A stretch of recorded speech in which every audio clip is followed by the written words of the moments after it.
สวากขาโตภควตาธัมโมธัมมังนัมสสามิสุปฏิปันโนภควโตสาวกสังโฆสังฆังนัมมามิตั้งเราอย่างว่าพร้อมกันเลยนะโมตัสสะ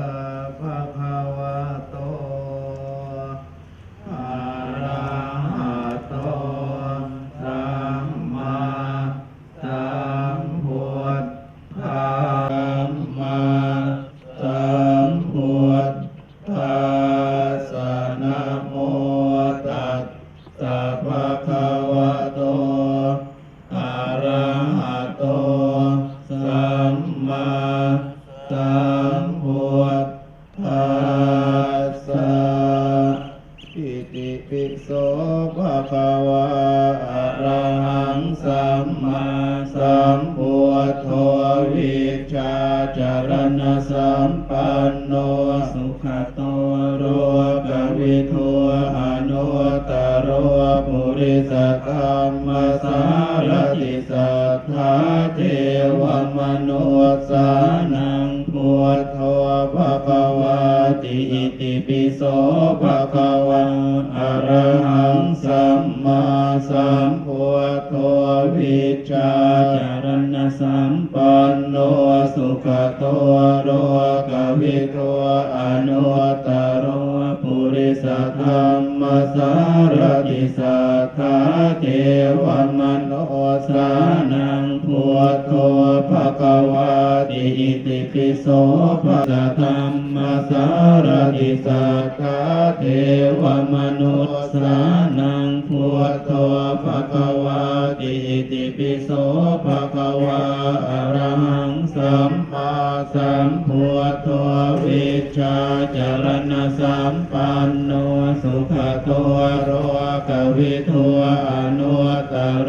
ปุริสธรรมสารติสัทธาเทวมนุสสานังพุทโธภควาติอิติปิโสภควาอะระหังสัมมาสัมพุทโธวิสัทธาเทวมนุสสานังพุทโธภควาติอิติปิโสภควาอะระหังสัมมาสัมพุทโธวิชชาจารณสัมปันโนสุขโตโร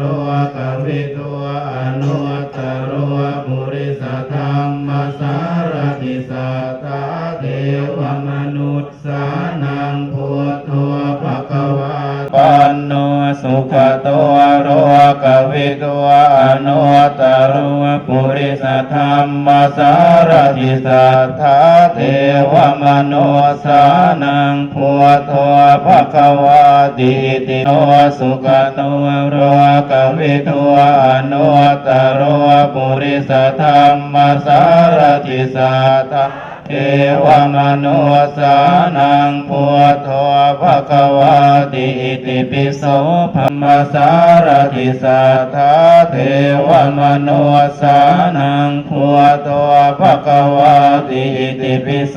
ภควาอะระหังสัมมาสัมพุทโธวิชชาจารณสัมปันโนสุขโตโรกวิทูอนุตตโรปุริสธรรมสารติสัทธาเทวมนุสสานังปิโสภควาอะระหังสัมมาสัมพุทโธวิชชาจารณสัมปันโนสุขโตโรกวิทูอนุตตโรปุริสธรรมสารติสัทธาเทวมนุสสานังพุทโธภควาติอิติปิโสภควาอะระหังสัมมาสัมพุทโธวิชชาจารณสัมปันโนสุขโตโรกวิทูอนุตตโรปุริสธรรมสัมมาสัมพุทโธวิชชาจารณสัมปันโนสุขโตโรกวิทูอนุตตโรปุริสธรรมสารติสัทธาเทวมนุสสานังพุทโธภ โสภะคะวาอะระหังสัมมาสัมพุทโธวิชชาจารณะสัมปันโนสุขโตโรกวิทูอนุตตรบุริสธรรมสารติสัทธาเทวมนุษย์สานังพุทโธภะคะวาติอิติปิโสภะคะวาอะระหังสัมมาสัมพุทโธวิชชาจารณะสัมปันโนสุขโตโรกวิทูอนุตตรบุริสธรรมสารติสัทธาเทวมนุษย์สานังพุทโธภะคะวาติอิติปิโสภะคะวาอะระหังสัมมาสัมพุทโธวิชชาจารณะสัมปันโนสุขโตโรกวิทูอนุตตรบุริสธรรมสารติสัทธาเทวมนุษย์สานังพุทโธภะคะวาติอิติปิโสภะจารณะสัมปันโนสุขโตโรกวิทูอนุตตรบุริสธรรมสารติสัทธาเทวมนุษย์สานังพุทโธภะคะวาติอิติปิโสภะคะวาอะระหังสัมมาสัมพุทโธวิชชาจารณะสัมปันโนสุขโตโรกวิทูอนุตตรบุริสธรรมสารติสัทธาเทวมนุษย์สานังพุทโธภะคะวาติอิติปิโสภะคะวาอะระหังสัมมาสัมพุทโธวิกวิทูอนุตตรบุริสธรรมสารติสัทธาเทวมนุษย์สานังภะคะวาติอิติปิโสภะคะวาอะระหังสัมมาสัมพุทโธจารณะสัมปันโนสุขโตโรกวิทูอนุตตรปุริสธรรมสารติสัทธาเทวมนุษย์สานังพุทโธภะคะวาติอิติปิโสภะคะวาอะระหังสัมมาสัมพุทโธวิชชาจารณะสัมปันภะคะวาติอิติปิโสภะคะวาอะระหังสัมมาสัมพุทโธวิชชาจารณะสัมปันโนสุขโตโรกวิทูอนุตตรปุริสธรรมสารติสัทธาเทวมนุษย์สานังพุทโธภะคะวาติอิติปิโสภะคะวาอะระหังสัมมาสัมพุทโธวิชชาจารณะสัมปันโนสุขโตโรกวิทูอนุตตรปุริสธรรมสารติสัทธาเทวมนุษย์สานังพุทโธภะคะวาติอิติปิโสภะคะวาอะระหังสัมมาสัมพุทโธ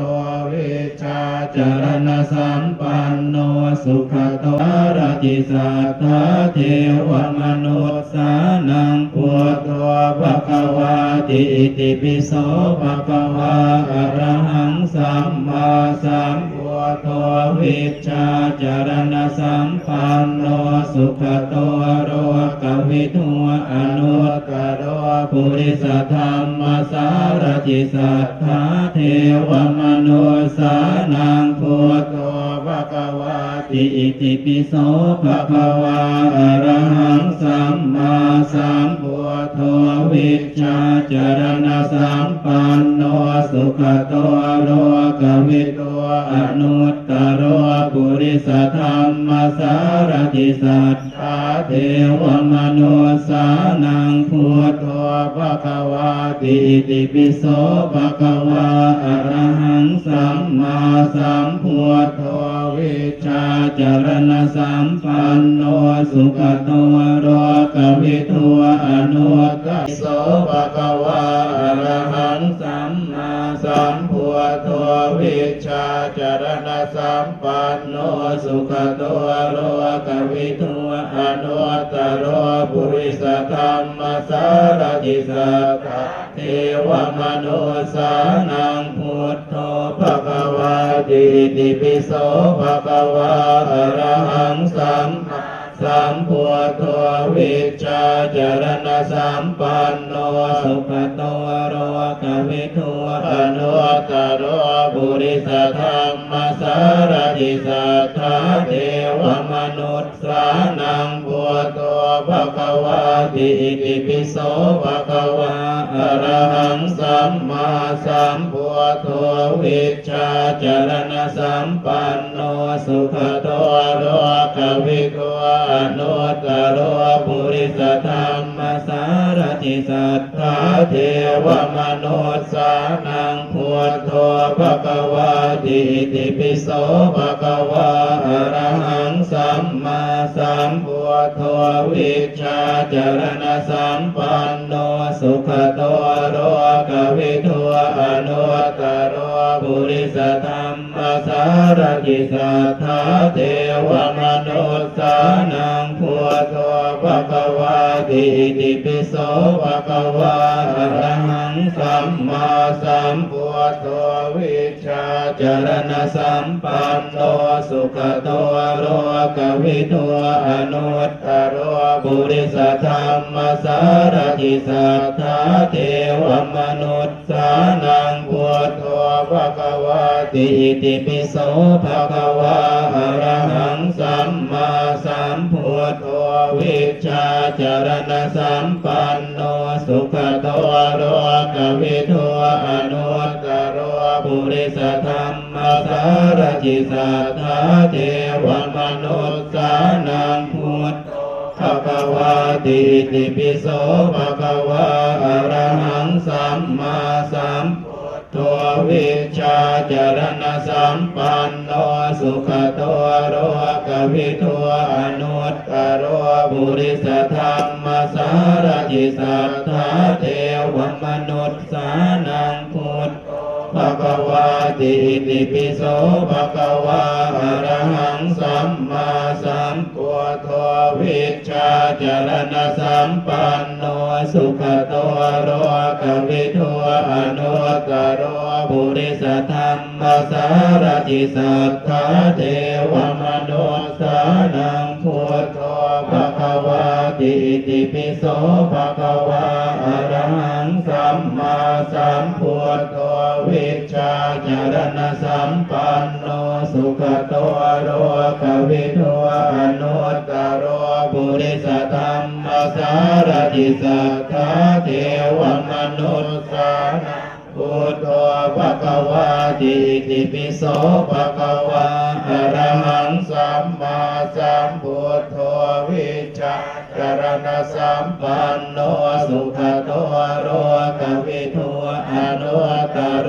ปุริสธรรมสารติสัทธาเทวมนุษย์สานังพุทโธภะคะวะติอิติปิโสภะคะวะอะระหังสัมมาสัมพุทโธวิชชาจารณะสัมปันโนสุขโตโรกวิทูอนุตตรบุริสธรรมสารติสัทธาติอิติปิโสภะคะวะอะระหังสัมมาสัมพุทโธวิชชาจารณะสัมปันโนสุขโตโรกวิทูอนุตตรปุริสธรรมสารติสัทธาเทวมนุษย์สานังพุทโธภะคะวะติอิติปิโสภะคะวะอะระหังสัมมาสัมพุทโธวิชชาจารณะสัมปันโนสุขโตโรกวิทูอนุตตรปุริสธรรมสาพุทโธภะคะวะติอิติปิโสภะคะวะอะระหังสัมมาสัมพุทโธวิชชาปันโนสุขโตโรกวิทูอนุตตรปุริสธรรมสารติสัทธาเทวมนุษย์สานังพุทโธภะคะวะติอิติปิโสภะคะวะอะระหังสัมมาสัมพุทโธวิชชาจารณะสัมปันโนสุขโตโรกวิทูอนุตตรปุริสธรรมสารติสัทธาเทวมนุษย์สา